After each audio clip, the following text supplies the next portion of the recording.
Every moment of the day, events break from the nation's federal capital, Abuja, by the real players of the different sectors of the nation's landscape.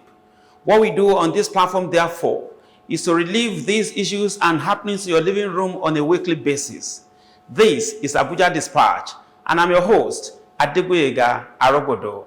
Let's start off with those stories that made up our news headlines in the outgoing week.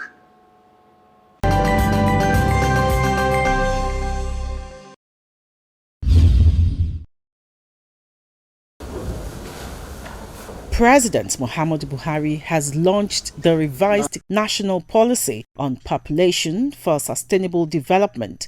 He used the launch to stress the need for urgent measures towards addressing Nigeria's high fertility rate through expanding access to modern contraceptive methods across the country. The president also inaugurated the National Council on Population Management, chaired by him and the vice president as a deputy chairman, with heads of relevant ministries, departments and agencies as members. The president said the revised population policy's overall goal is to improve the quality of life and standards of living of all Nigerians, which is one of the major aspirations of this government.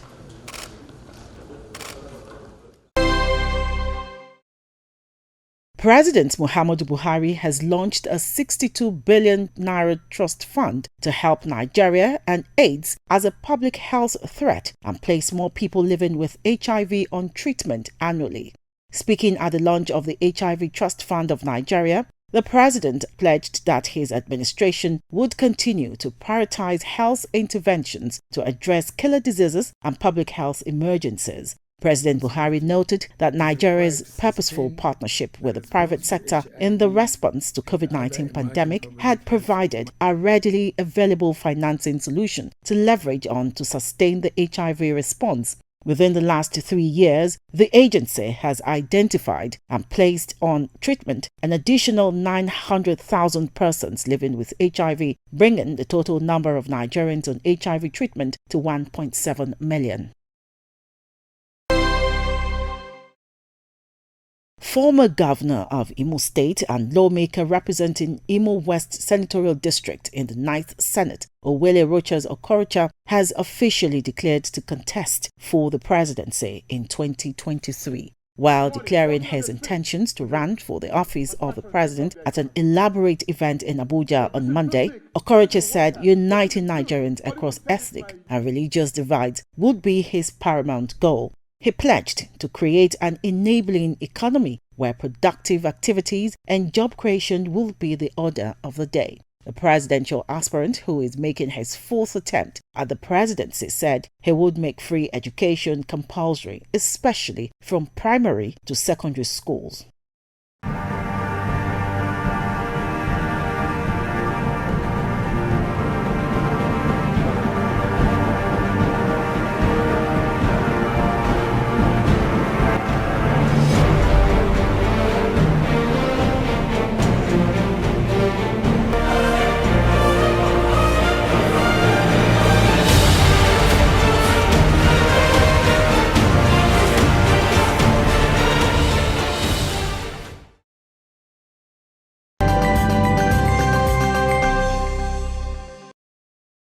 Welcome back.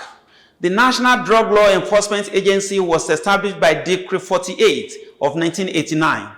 It was in response to the rising trend in the demand for and trafficking of narcotic drugs, which adversely affected the international image of Nigerians and Nigeria in the 1980s.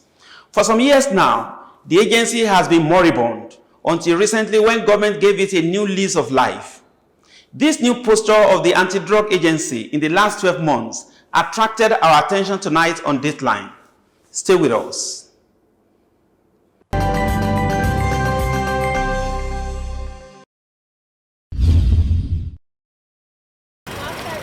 Before a year ago, the NDLEA was in a bad state due to years of neglect, a situation that allowed the rot to set in, leading to loss of efficiency, which in turn eroded public confidence in the agency as well as caused allies and strategic partners to lose faith in the agency. The NDLEA was a forgotten agency, underfunded and understaffed. The agency survived with a lean workforce of officers and men who worked with grossly inadequate and obsolete tools and earned considerably less in salary than their counterparts in other government security institutions. It required a titanic effort to move the NDLEA from a near catatonic or moribund state to a functional one. To achieve that, a complete overhaul was needed, which must be pursued in a pragmatic, systematic, and sustained manner, and according to a well-forged blueprint.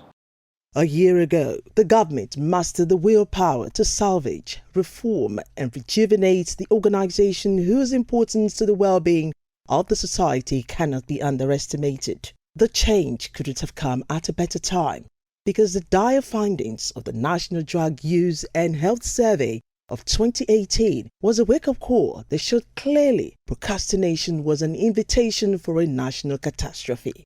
With 14.3 million Nigerians abusing drugs, 10.6 million addicted to cannabis, these portend grave consequences. Presently, and when I say presently, I need always to be careful because the last drug use survey dates now back to 2018, and of course 3 years have passed by in the meanwhile. But at that time, the prevalence was most expressed in the age bracket between 25 and 39 years old. I expect that this is going to probably get increasingly younger, and then we're going to see more and more users also of a younger age. The present administration subsequently took the bold and decisive step to revamp and gird the NDLEA for the task of cleansing Nigeria from the scourge of drug abuse and trafficking of illicit substances. Calculated stimulus interventions were put in place to motivate personnel, which include promotion of 3,506 officers, payment of allowances and burial entitlements to families of 188 personnel who died in the line of duty. The last payment of such allowance was in 2014. Any cog in our wheels, we will destroy it. It will be crushed. To reposition the agency, as you all know, we have created new directorates, new departments, and expanded to zonal commands. We have also created a new strike force,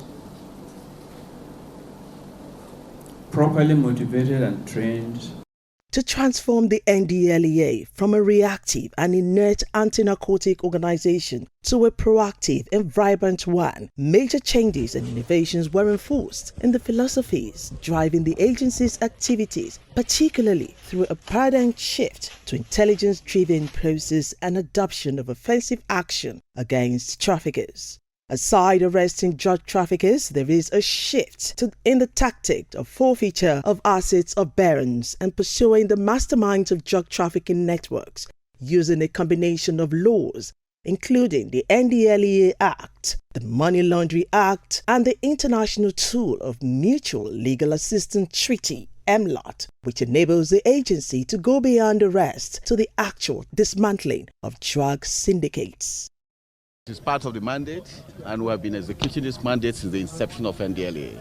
In fact, it is part of the money laundering. The proceeds of illicit drug, is always cleaned up, and anywhere it is found. So the accused person or the trafficker will not be convicted without the asset being forfeited.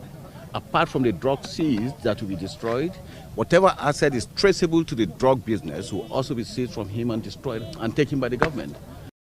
The War Against Drug Abuse campaign was launched by President Muhammadu Buhari on June 26, 2021 as an advocacy campaign designed to win public support and society's involvement in the efforts to combat the menace of illicit drug use and trafficking. The agency's achievements of 2021 surpassed the records of any given year of the past 30 years. In drug supply reduction, the the interdiction efforts yielded unparalleled results, which as of December 31st, 2021, has led to the arrests of 12,306 suspects, including 7 drug barons, conviction of 1,400 offenders, pending 1,502 cases in courts, seizing of over 3.4 million kilograms of assorted drugs worth over 130 billion naira. All the people that we arrest, we send them off to jail. We have our own rules and regulations that determine who should be prosecuted under what conditions and who actually needs counseling and help rather than jail. After 1 year of restructuring and rejuvenation, the NDLEA is now an organization of boosted workforce with 15 directorates and 115 formations across 14 zonal commands, 36 state commands, including FCT command, and 10 special area commands. One hopes that in 2022, the agency builds on the foundation laid in 2021.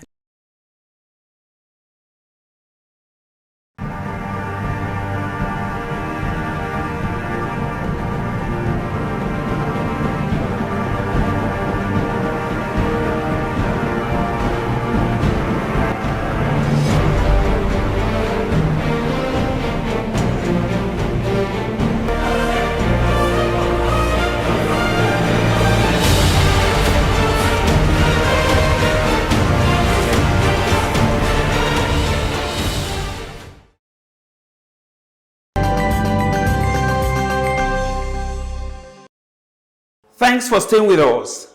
The Nigerian economy is projected to grow in 2022 based on an expected recovery in crude oil prices and production stimulus measures outlined in the Economic Sustainability Plan and the Finance Act of 2020 could boost non-oil revenues. Our focus tonight on Split View centers on the present state of the national economy. Stay with us again.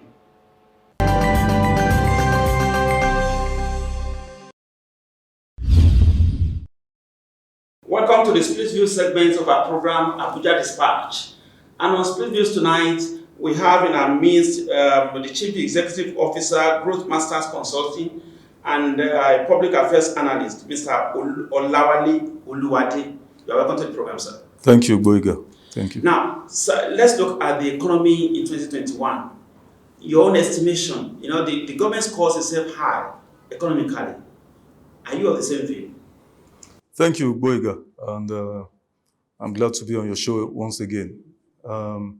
I think it is appropriate for us to state the facts and not get into any controversy with government officials. They are paid to do their job. The government spokespersons, either the Minister for Information or the media advisors to the President, But what are the facts as it relates or affects Nigerians out there in the streets? So what is the rate of inflation? What is the purchasing power of Nigerians right now? And basically, or where it hurts the most, how much is a unit of electricity? How much does it cost? How much is a liter of fuel? How much does it cost? What is the transportation cost from one point to the other? Even airfares, for those who can afford to fly. And then when you go to the market, like I said, let's look at realities. When you go to the market on a weekly basis, or rather on a daily basis, prices of food and commodities are skyrocketing. I know I love going to shop in the market. I know 2020, towards the end of 2020, maybe a kilo of meat, beef or goat meat or whatever was 1,006, 1,008. Right now it's 2,005.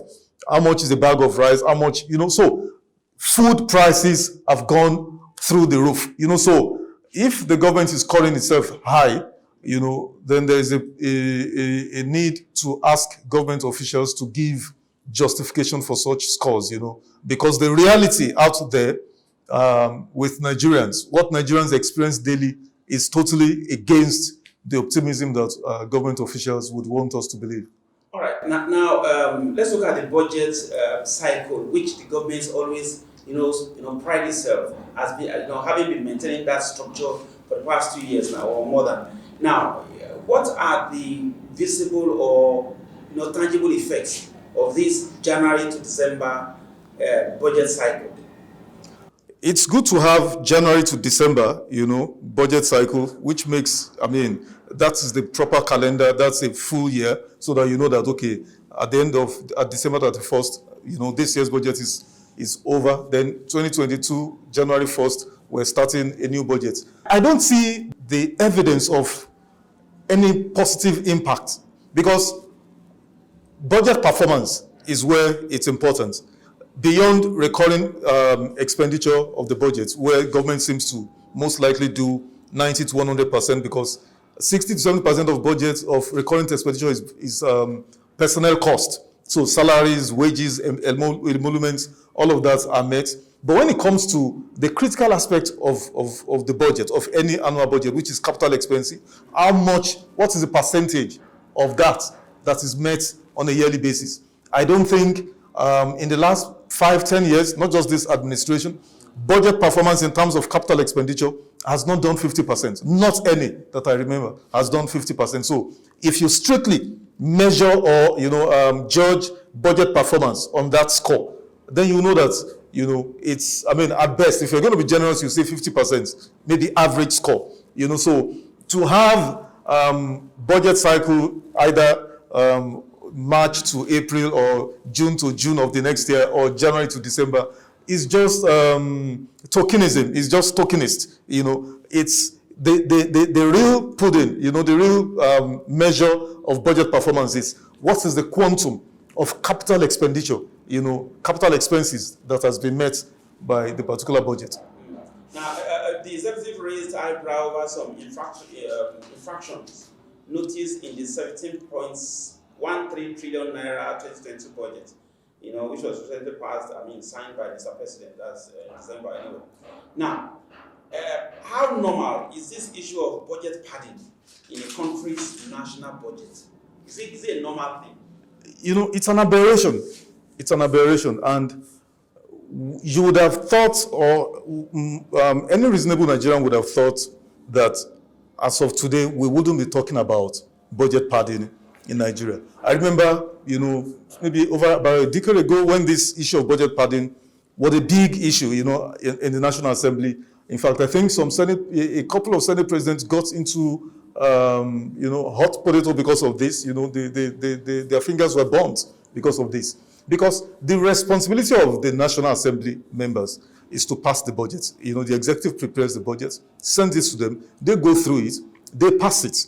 They can correct, they can do whatever, but then they pass it. It is not the duty of the legislators, to insert projects into the budget for them to execute. Now, in 2020, there were about maybe 10,000 thereabouts budgets, maybe about 200 budget projects inserted in the 2020 budget of about 22 billion approximately.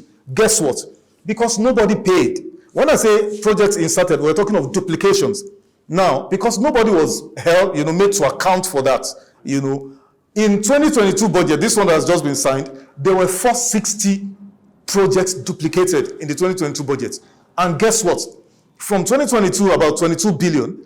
In 2022 budget, the amount of this 460 duplicated projects is 378 billion naira. 378 billion naira. So, and this is not just the executive, this is by budget. There's an NGO called Budget. Some other consulting firms have identified, and flagged these duplications. Now, the question is, why did the president sign this budget in haste with all these infractions that border on criminality?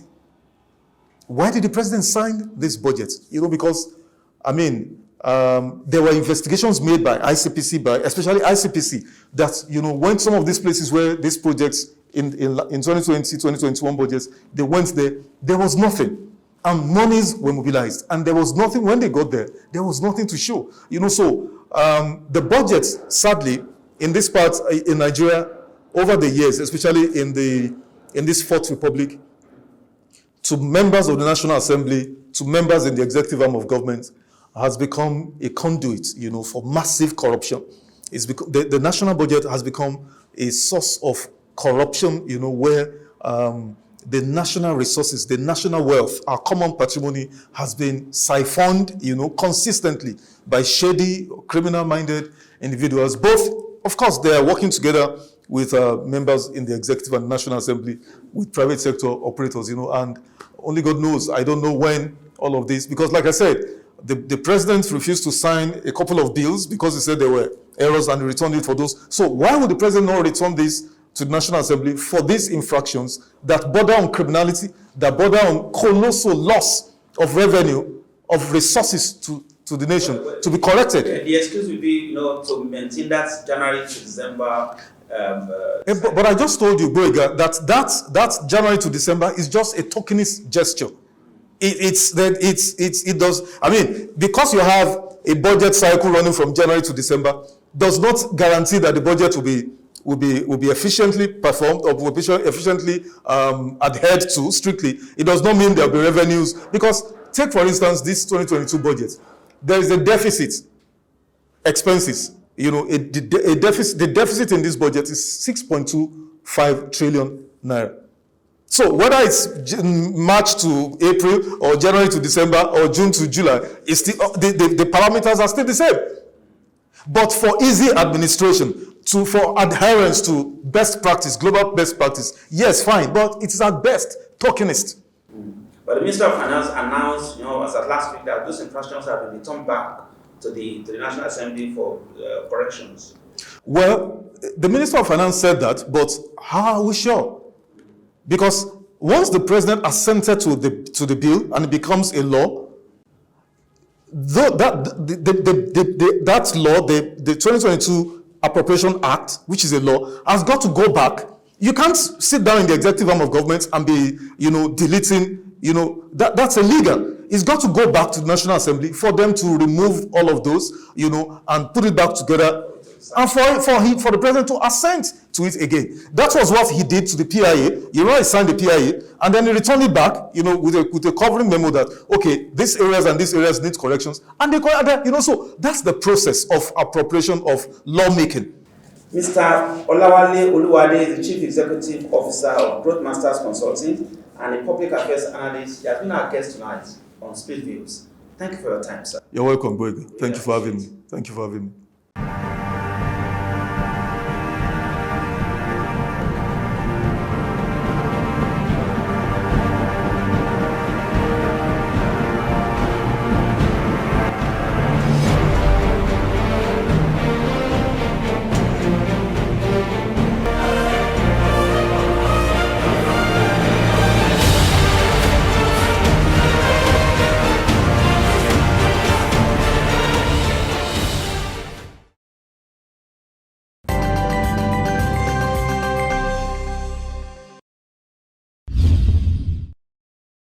I was told there was military deployment yesterday to southern Borno State to fight the insurgents in the Tambukta Triangle. But I think this is an early warning system. We shouldn't allow ISWAP to grow. ISWAP are more sophisticated, they are well-funded, they are more educated. And we shall do everything possible to defeat ISWAP. Otherwise, what Boko Haram did will be a child play. This is an early warning system. Nigerian army has to re-strategize and defeat ISWAP. ISWAP will be a threat to the entire nation. Because of the fragility of the sub-Saharan Africa, they are coming from Libya and others, resettling there. And then, whether we like it or not, a few days ago, I've spoken something about 2 local governments are still not occupied by human population. I think there is some certain misunderstanding. Some say that 2 local governments are under the control of Boko Haram. No. 2 local governments are not occupied by human population. But whether we like it or not, it's right, because if 2 local governments are not occupied, what does it mean? It means the capacity is not there to protect the human population to go to these local government areas. But we are working with the Nigerian army to ensure immediate resettlement of people to Malampatori, which is the headquarters of Abadam local government.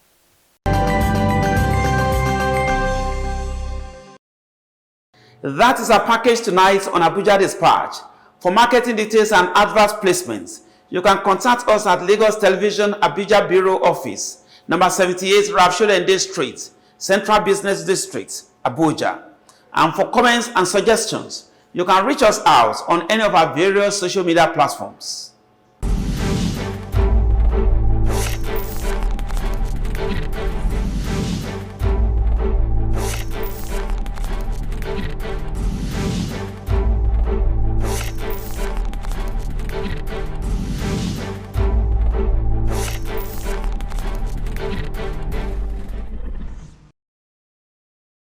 Thank you for sharing your precious moments with us tonight on Abuja Dispatch.